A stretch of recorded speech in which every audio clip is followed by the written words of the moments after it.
नमस्कार, आप देख रहे हैं न्यूज प्लस 21। मैं हूं आपके साथ ललिता चक्रधारी।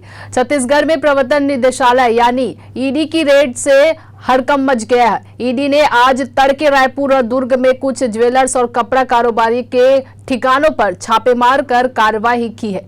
ईडी की टीम ने रायपुर में ज्वेलर्स और कपड़ा व्यापारी और दुर्ग में ज्वेलर्स व एक सीए के घर में दबिश दी है।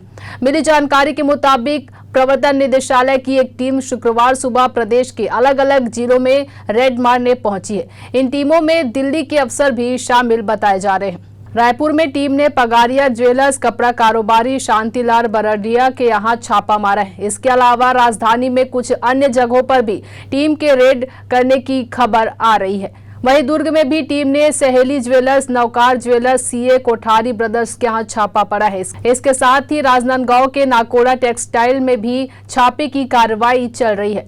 इसके अलावा प्रदेश के अन्य जिलों में भी टीम रेड मार सकती है। ऐसे ही तमाम जानकारी से लगातार अपडेट रहने के लिए देखते रहिए न्यूज प्लस 21, आपके हक की बात।